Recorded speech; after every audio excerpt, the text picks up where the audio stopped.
Okay,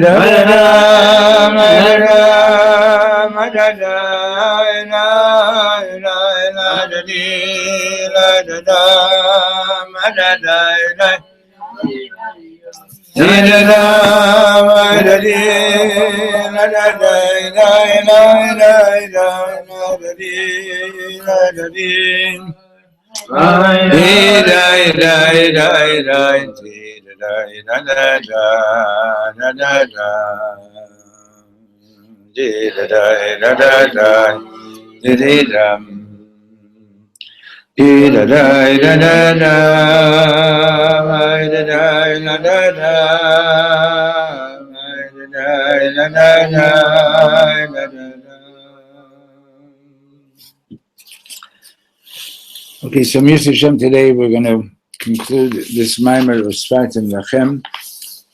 The rest of it is still a lot of Kabbalistic material. We went into some of it in pretty much detail, but today we're going to go a little bit more superficially.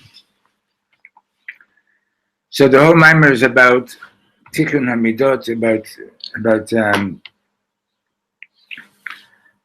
doing the work that's necessary to make our midot, to make our attributes, our 7 lower Sefirot, shine brightly like sapphires. Usfartem lachem, sapir, Even Sapir. You know that street across Bezalel that you go to Mayanot? Even Sapir means a sapphire. So we want our attributes to be reflecting Hashem's light in this world. And the obvious question is, can we really do it? The answer is yes, with much effort. And for this particularly we have the mitzvah of Sefirat Ha'omer, the lifting of the Omer, which we Lifnei Hashem is, as we related, that this whole concept of Hala'at and Nefesh Abahamit L'Shosha, bringing the animal soul back to its source, to its root, meaning to say connecting it and reminding the animal soul that in its origin it actually comes from among those angels that Yecheskel saw in the chariot, in his vision of the chariot, and bringing it up Lifnei Hashem, bringing it back to its point of origin before God. Meaning to say, in different words, basically informing the Nefesh Abahamit that yes, you have desires, you're looking for gratification, but the real gratification that you wanted at your original point of origin was the gratification of being in union with Hashem. And then after the Sefirat Ha'omer, after the lifting of the Omer, comes the mitzvah of counting the days. So actually go to page Yud Chet, that's where we are. In the fourth last line is in the middle of the line, V'zehu Yenifenu HaKohen. You see it? Page Yud Ches. In the text above, not below. Today we're just learning the text of the Maimer itself. Yud Chet, you have it there? Yeah?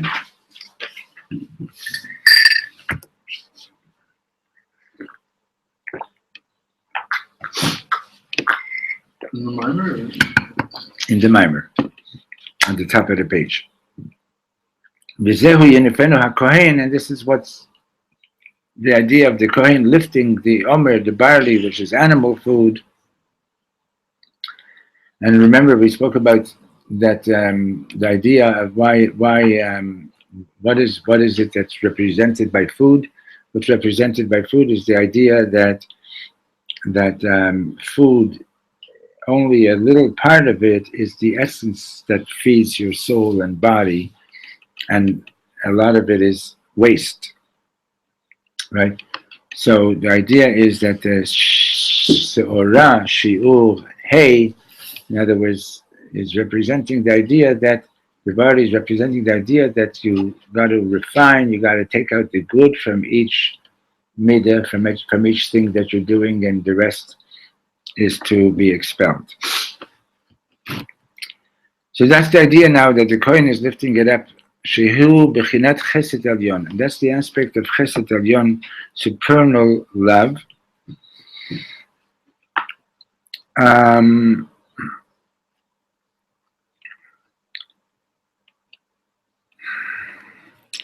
Hala'ah. So he's lifting this great animal, which we've been speaking about, and he's lifting it. Al Yidei Omer Seorah. He's lifting the whole animal by lifting the Omer of barley, Shiur Hei Hanal, representing the idea of taking the good sparks out of the admixture of good and evil. Lifnei Havaya, before God, Lemala Me Havaya Kanoda, even higher than the emanation of Hashem as represented in the name Yud Kei Vav Kei. Zehu Memacharat HaShabbat, and this is why it says that he's to lift it Memacharat HaShabbat, the day following the Shabbat, which in this case doesn't mean the Shabbos, the seventh day of the week, but rather the first day of Pesach, right? But the question is, why does the Torah call it Mimacharat HaShabbat? Why below Mimacharat Yom Tov? Why doesn't the Torah call it the day after Yom Tov, right? Because as you know, this verse was a big argument point between the Tzdukim and the Prushim. You know who the Tzdukim were? The Pharisees. Somebody's at the door. The Tzdukim were the Pharisees. Oh, he's coming in himself. It's Yisrael. The Tzdukim and the Prushim, they believed only in the literal interpretation of the Torah. And the Prushim, we believed in Torah Shebichtav and Torah Shebal Peh. So the Tzdukim would count the 49 days literally starting on a Sunday. Because they said Macharat HaShabbat is the day following the Sabbath. But over here, the Torah Shebal Peh tells us that no, it's the day following the first day of Pesach, and which is a day of rest from work. Shabbat means a day of rest. So the question is, well, why didn't the Torah write it clearly, Memacharat HaYom Tov, the day after the first day of Yom Tov? In that way, it would have avoided the whole conflict, right? So Dr. Rebbe explains the reason it says Memacharat HaShabbat v'lo Memacharat Yom Tov. Why? Because Shuhu Lemala Mibchinat Shabbat. Because the energy for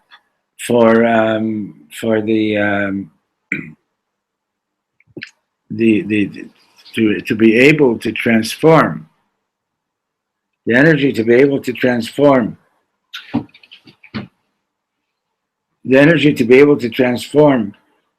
the not only to subjugate your midot, not only to be in control of them, but to actually transform them, that they should be reflecting Hashem's light. That is coming from a place that is even higher than the aspect of Shabbos. Now, I wonder what that means. I don't have the words to understand it yet, or the words to explain it. But basically, what you got to take away from this is that Hashem is giving you very high energy and capabilities to actually transform our midot. Okay, and the fact that we don't understand it is not really all that relevant. What's really more important is to believe that Hashem is giving us the ability to do this. Okay? Sometimes to believe is higher than understanding. Now, actually, by definition, it is always higher than understanding. The definition of emunah is in Chassidus is lemala mitam v'das, higher than reason and knowledge. When reason ends, where reason ends and knowledge ends, that's where belief begins. Page Yud Tes. So So then afterwards, as a result of this mitzvah of the lifting of the Omer, Lifnei Havaya, so then afterwards, על ידי ספירת העומר, through ספירת העומר, היו המשכות מקיפים מלמעלה. So this brought, so then each day was drawing down very high lights from above, למטה, to here below, לעומר, to the barley, to the animal food. וזהו היום יום אחד לעומר. That's why when we count, we say Hayom Yom Echad LaOmer. Today, are you with me? Mm-hmm. On page Yutet? At the top of the page, in second line. Now you are. Okay? So, Zehu Hayom Yom Echad LaOmer. That's why when we count, we don't just say one. We say today is Yom Echad, one, day one. Yom Hu Bechinat Chesed. Yom, which is the time of when there's light, that's the aspect of chesed, of kindness. So, Kemo shekatuv, as it says, Yomam Yitzaveh Hashem Chasdo, that during the day Hashem commands forth His kindness. V'hainu b'chinat chesed elyon. So what's coming down is this supernal kindness, the supernal love. L'amshich milmala mala leb'chinat omer, to draw down from very high up, down to the Omer, to the Bari, כדי שיהיה ביטול הרצון מנפש הבהמית גם כן דווקא. So that there should be a bittul, a nullification of the will of the nefesh habahamit, of the animal soul as well. In other words, it's not just that we want the animal soul to be under control, but rather we want the animal soul to give up its will for Hashem's will. In other words, instead of wanting something for its own sake, it should want because Hashem wants, or to want what Hashem wants. Now, whenever you,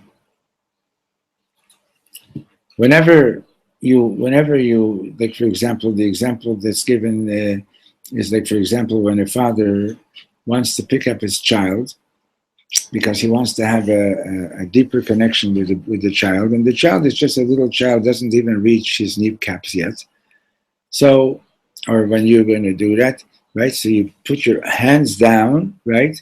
You put your hands down under the child and to lift the child, and it's only when you lift the child that you can be eye to eye and give the child something to eat or a candy or just laugh and play with him, right? So the initial movement of the hands down to pick up the child, that's a kiruv chitzoni. You're doing something superficial,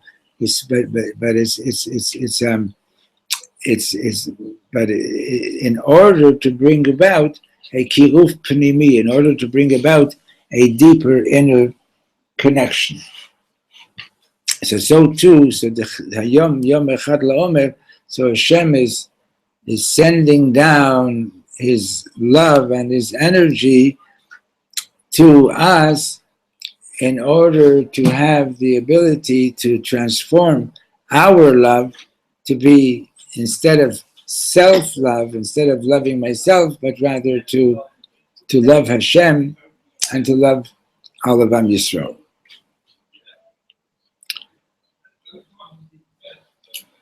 And that's why it says you should do it lichtzonchem, right? Usfachtem lachem. You should count for yourselves. What said you should count for yourselves? So the interpretation is lichtzonchem, for your to transform your will. Kidei sheyeh bitul haratzon shelachem, in order to achieve a bittul, a nullification of your own ratzon, to become that to transform it, that it should be Hashem's will. That's what the information is. Al yedei hamshachat hamakifim, and this hanal, and that's by drawing down these very high lights. Al yedei Sefirat Ha'omer, through the mitzvah of the counting of the Omer. Zehu usfachtem lachem. It's the last line in the top of the page. Zehu usfachtem lachem, and that's why it says usfachtem lachem, means to say you should count for yourselves.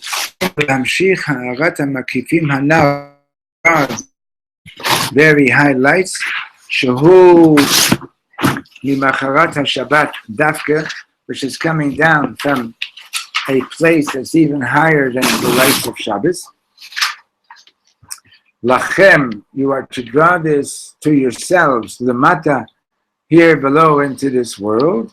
Lahafoch et nefesh habahamit gamkein, in order to transform the animal soul, sheyeh bitul resonchem, to achieve nullification of your own personal will. Zehu miyom haviyachem et omer, and this is done the day, starting from the day that you bring the omer of barley, perush, meaning to say, mioto yom shehenifu et omer, shehu lifnei havraya, and starting from that day when you lifted the omer before havaya, when you lifted the barley fruit to such a high place. In other words, you reconnected the animal soul with its very, very high origin. So then, once that is done, hazay usfaktam lachem, then count for yourselves, tamshichu lachem, draw down for yourselves, al yedei Sefirat Ha'omer, sheva shabbatot shehem memtet midot, draw this light down to yourselves through the counting of the 49 days and the 7 weeks. In other words, draw it into your 49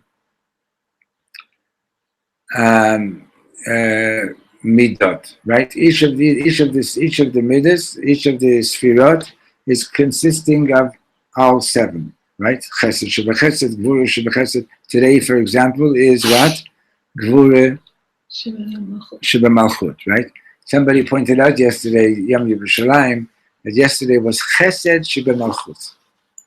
See the connection? Because we got the Malchus back for Yerushalayim. Okay. Huh? As a good gesture. Yeah. As a chesed. Yeah. So that's the idea. How it works is that the Hanafat Ha'omer, the lifting of the Omer, is bringing up the animal soul all the way to a very, very, very high place, even higher than Yud Kei Vav Kei.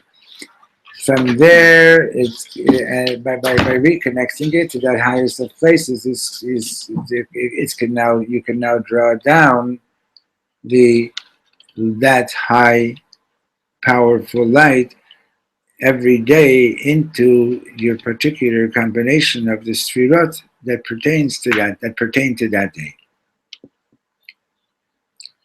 So that your midot can then be transformed to become to truly reflect Hashem's will and illuminate with Hashem's will. Not just reflect, but illuminate with Hashem's will. Page Chaf Aleph. And then afterwards, this facilitated the possibility of Hashem giving us the Torah. B'Shavuot, on the holiday of Shavuot. Right? What does that mean? Shehu gilui ritzono mamash milmala lemata. What is Matan Torah? The giving of the Torah. It's a revelation of Hashem's will, literally so, from above to below. Shehu lemala mitfilah, and that's higher than prayer, because shehu bechinat yitziat Mitzrayim, shehu ratzo kanal. Davening is the aspect of getting out of your confines, getting out of your narrows, right? For example, in the morning, you wake up. So where's your neshama, Yankov? In the morning when you wake up? Yaakov. Hello? Where's your neshama when you wake up in the morning? Yaakov. Huh? Yaakov. I said Yaakov. Ben. No, I called you Yaakov. Because I said you're Yaakov. Right. Okay. Shimon. Ben. Let's go. Don't feel so bad. I have that Sorry, trouble with my what's children. What's the question? We finally got your attention. The question is, when you wake up in the morning, where's your neshama in your body? Mine. When you wake up, What? I don't know. but where in your body? Where's the neshama?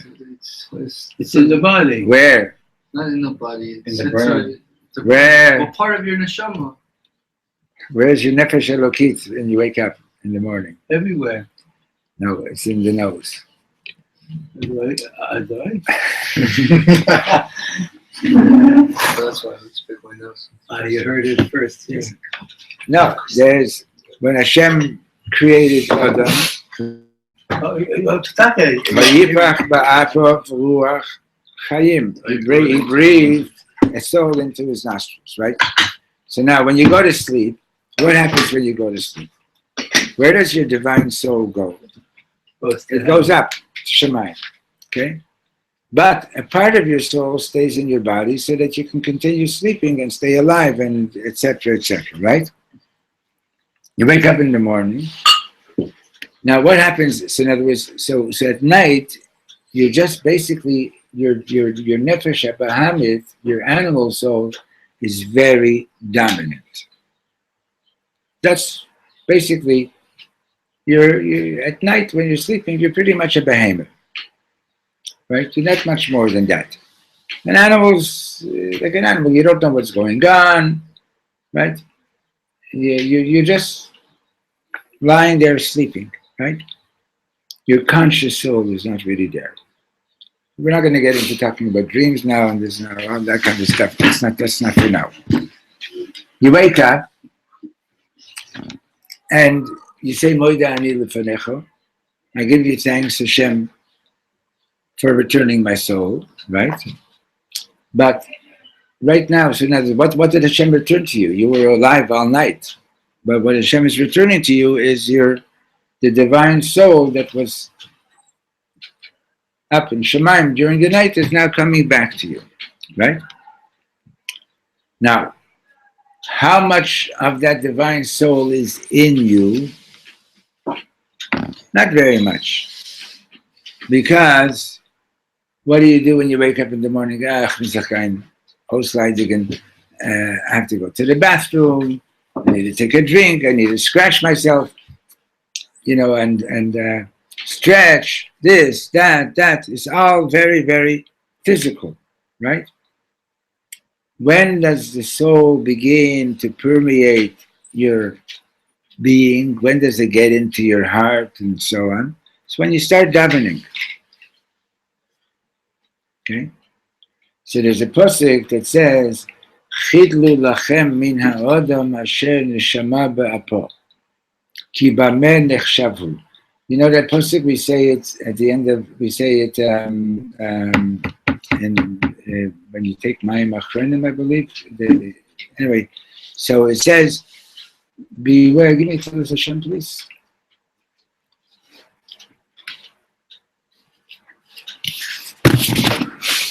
Maybe it's over here, actually. No, it's not over here. No, it's not where I thought it was. So the pasuk is saying, beware of man whose soul is just in his nostrils.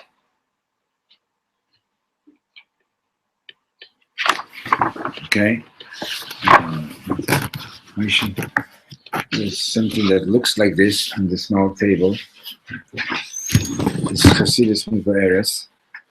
It's there? You see it? Yeah. Beware of man whose soul is in his nostrils. Meaning to say what?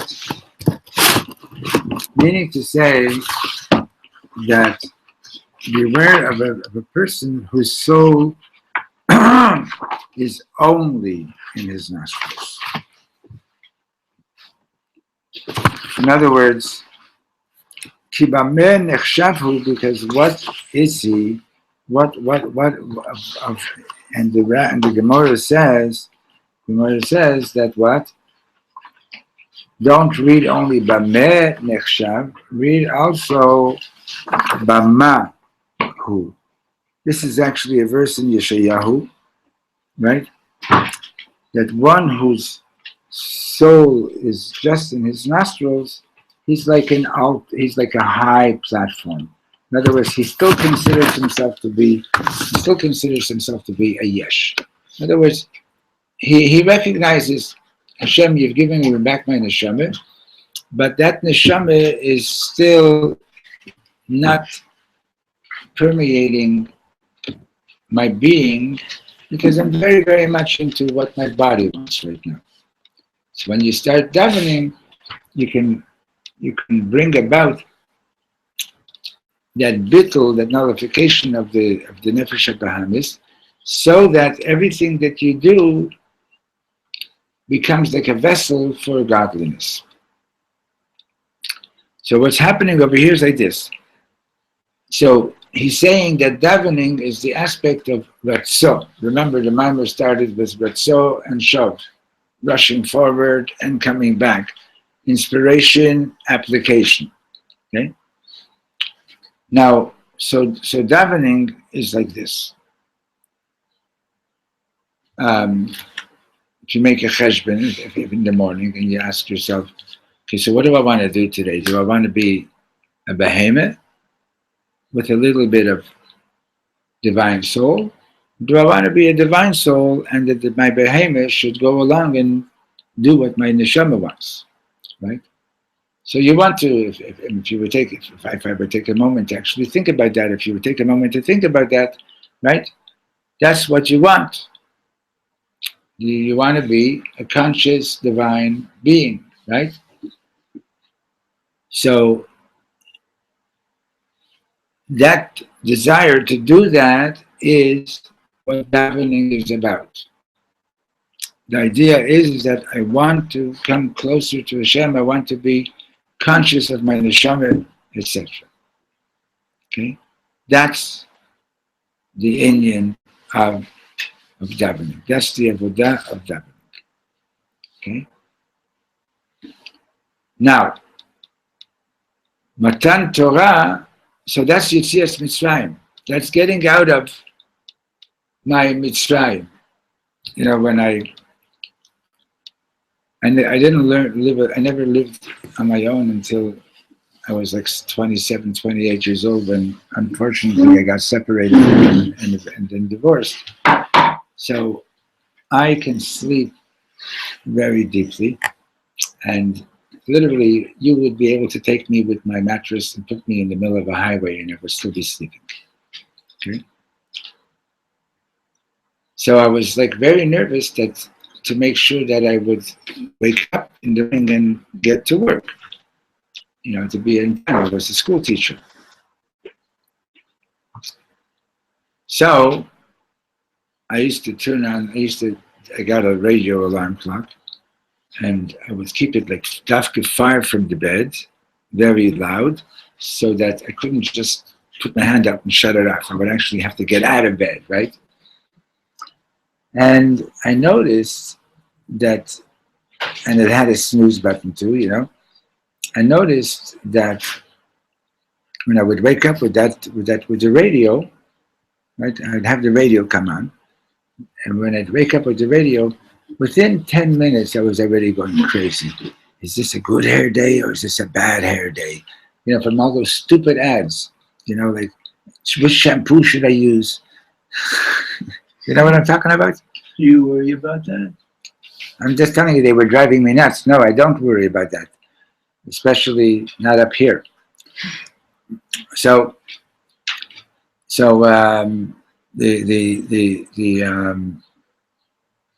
I realized, like, I'm spending my, like, right from the morning, like everybody's waking up with these stupid things, and what are we being told to be thinking about? Always about our behemoth, right? About the behemoth. So I want to get out of that. I want to have my Yeshivat Simchat. I want to have my Exodus, which we have to have every day. So that when I say Shema Yisrael Hashem Elokeinu Hashem Echad, and we have to say Hashem Elokecha B'chol Levavcha, I should mamish love Hashem with all my heart, completely, right? V'chol nafshecha, v'chol miyadecha. So that's the avodah of davening. It's an avodah of Yetzias Mitzrayim, getting out of the confines of the Egypt, right? Paroi is located where? By the neck, right? The narrows of the neck. Paroi says to Moshe, your whole religious stuff is just it's a mind trip. Everything from here below is my territory, right? So to be liberated from that Mitzrayim, from that chokehold of Paroi, so that the things that you have in your consciousness, so that it reaches into your heart, that's your Yetzias Mitzrayim, that's your liberation, right? And Matan Torah is Hashem is giving me the Torah, right? Hashem is giving us the Torah. What is He giving us? He's giving us His innermost will. That's what He's giving us, right? Okay. This is what He wants. He wants that on Pesach I should eat matzah. He wants that I should put on tefillin. He wants that I should keep Shabbos. This is His innermost will. Don't ask questions about, like, come on, God, you're so big. Does it make a difference to you if I put some cheese in with my pepperoni or not with my pepperoni pizza? Like, makes a difference to you? And the answer is, yes, this is what He wants. That we should keep kosher. This is what He wants. Do you understand it? It doesn't matter. This is what He wants. Like, like when a child is connected to his parents, and they say, I'd like you to do this. And the kid is happy to do it because he wants to do what his father or mother is asking him to do until they get older, right? Okay. So, and the kid naturally understands that by doing what he's being asked to do, he naturally understands that he's actually bonding with the will of his father and mother. And when we're doing a mitzvah that Hashem asks us to do, we're bonding with Hashem's will, right? Now Hashem gave it to us in such a way that it's very practical. Imagine if Hashem would just say, I want you to meditate on what I want. We'd go crazy. How am I going to figure out what Hashem wants? Rav Steinsaltz gives an example. The guy comes home from work and he says, Rex, bring my slippers. And Rex happily goes and brings the slippers and he's wagging his tail, right? But if the guy would come home and say, Rex, I want you to meditate on what I want now. Rex would be like, you crazy or something? I'm going to go find another house to live in or whatever, right? But it's an instinctual thing that, you want to know, how can I make you happy? How can I make you? And when you let somebody know what is your innermost will, then and you're given a practical way to do it, right? So that's what you're accomplishing. So the whole thing is that in the morning, my nefesh bahamit is still very dominant.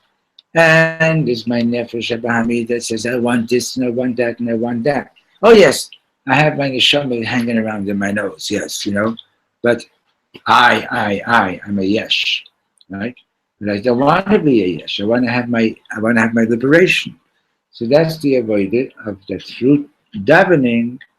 I'm getting out of my Mitzrayim, so that when Hashem is giving me the Torah, I can receive it fully. Right? So you and we are vessels to receive Hashem's Torah, to receive Hashem's light. But in order to receive it all, I got to clean out the junk that I have hanging around inside me, right? And make space to receive Hashem's light. And that means bittul. That's bittul. And that's so first we have Yetziat Mitzrayim, we have the Exodus, and we're running after Hashem. I know, yeah, this is where I want to go today. I want to be with Hashem today, right? But I gotta have my midas fixed and cleansed, etc., so that when Hashem is going to give me the Torah, I could receive it all. Okay? That's the chap, to receive it all. Right. To receive it completely within me. Right? That there shouldn't be a single part of me that says, listen, Hashem, I'm giving you 90% of my being, 10% is going to be my behemoth. No. Then you didn't get the whole thing. Is Right. that possible? To give it all? Yeah, that's bittul. Yeah, that's the whole thing. That's why we have the mitzvah of Sefirat Ha'omer and Sefirat Ha'omer and so on. Okay? Except for the tzaddikim, it can Never mind. an ordinary person accomplish this? Theoretically, yes. Theoretically. A simple yid, remember the Baal Shem Tov said, a simple, in a certain sense, it's even easier for a simple yid. Because a simple yid doesn't know any of the chachmes, doesn't know doesn't know from chachmes, like, like the depth of this and the depth of that. He just knows one thing, the Eibishter is gesucht, God said, That's mythology. that Mefolgen, and I'm doing it. Right. Okay? So that means that I don't have to be a Talmud Chacham. I can be. Then that's another mitzvah to be. It's another mitzvah to be a Talmud Chacham. So it's still a mitzvah to, and Rabbi Shalom said, become a Talmud Chacham. So become a Talmud Chacham. Okay. So. So let's go on. Let's go on. Okay. I have to live forever. Oh, mine. And Mashiach should come already. I can't integrate all of this in one lifetime. Okay, Mashiach should come fast. Oh my. So that's the union of davening, is the aspect of getting out of Mitzrayim, out of your narrow. Shehu Ratzo, third line, Kanal. V'ahavta b'chol levavcha, so that I should be able to love God with all my heart. Shadayin eino b'bchinat bitul b'tachlit, but still v'ahavta b'chol levavcha is not yet complete bittul. Because it's you loving, there's still a you. It's like, you are loving God with all your heart, right?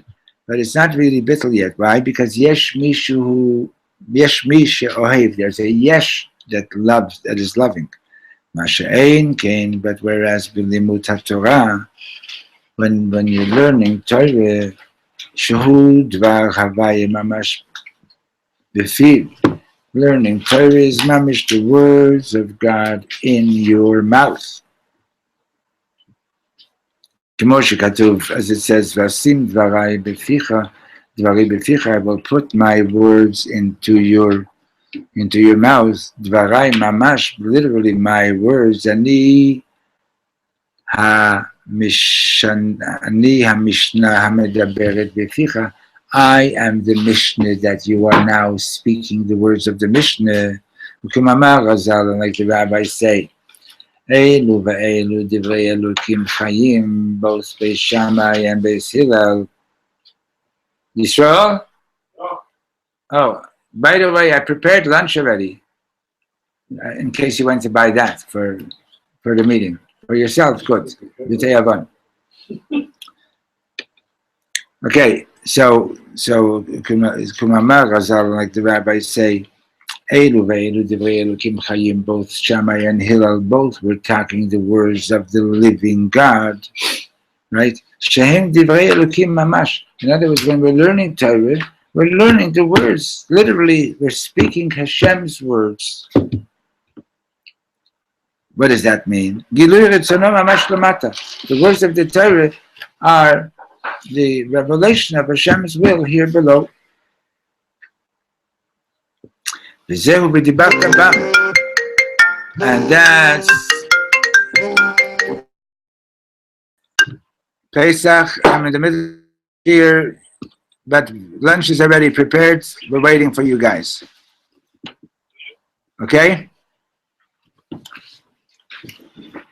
So that's the Dibarta Bam, speak these words, Bam Mamash, these words of God. And that's the aspect of loving Hashem with all your nefesh. Hainu lekasher machshava b'machshava is connecting your thought with God's thought, etc. Let's hurry up a little bit.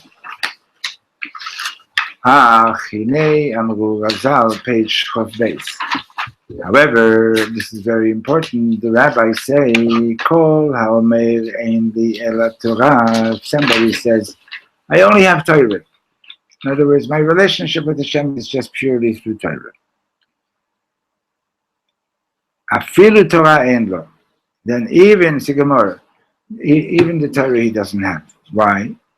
Shemiachar shuhu yesh v'davar b'fnei atzmo, because since he's a yesh, since he didn't daven, so he's pretty much a yesh. You understand? He hasn't brought the nefesh elokit into his very being, into his heart. So after shemedaber divrei Torah, ein ze dvar Hashem klal. So when he's talking Torah, this guy, if he hasn't done any work on bittul, so it's not the words of Hashem. He's talking the words which he considers to be of importance and intelligence and so on. And that's not a revelation of his will at all. Right? Like you can go to two shiurim, two very good shiurim, and both of them might be saying the same thing, and in one of them you come out really inspired, and the other one, it was very interesting, but inspired, no. One of the things behind the difference is that the one who's giving over Torah and is conscious that he's speaking Hashem's words, that's going to come through to you, and you're going to hear Hashem's words. The other one it's just Torah to him, is just a type of intelligence. So you're going to get intelligence, but you're not. It's not Torah. It's not Hashem's words. Okay? So first there has to be the inspiration. There has to be the exodus from below upward. Canal. And then when you do that, so then the ruach, the breath brings breath, and it draws breath. When there's an awakening below, then there's an awakening in return from above. So by your awakening yourself and saying, I want to be with you, so then there's an arousal in Shemayim towards you. You're arousing Hashem's will to come down to you. But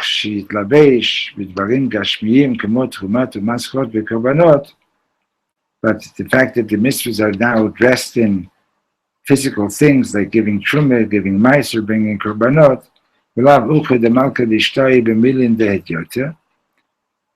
and it's not the way of the king to dwell in simple, mundane things. So ועל זה היה צריך מקודם שיניף הכהן את העומר שהוא שעורה, שיעור ה' נכתב בהמה רבה, לפני הוויה למעלה מהוויה כנ"ל. So therefore, in other words, in order for Hashem to dwell in you, how are you going to get Hashem to dwell in you? So you have to arouse yourself to want that. But you have to really, for Hashem to really dwell in us, we have to transform the nefesh habahamit by connecting it back to its high source, so that the nefesh habahamit itself is going to want only what Hashem wants. And that's the Hanafat Ha'omer. And thereby, Sefirat Ha'omer, through the counting of the Omer, Haya Hamshachat HaMakifim Lemata LaOmer, this brought the Makifim down to just these very highlights, page Chof. This brought these very highlights down to the Omer, to the barley, to the animal food. וספרתם לכם 7 שבתות וכולי, וזה יכול להיות אחר כך Yes, Pesach, we're live on Facebook. What can I do for you? What? We're on our way right now. We're running like 5 minutes late. We were looking Beseder. at it, yeah. Beseder. What? Say it? Yeah, yeah. Okay, Yeah. cool. So this is the mitzvah of counting seven Shabbatot, 7 weeks, 49 days. And this facilitated that afterwards Hashem Shabbat be able to give us the Torah on Shavuot, which is the revelation of His will here in this lowest of worlds, as in the very letters of the Torah. And we should be zeicher. So prayer is Ratsui and Ratzah. And Torah is Shav. Shav. Pull from there and here. And more,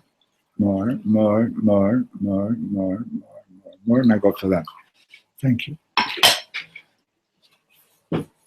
Okay.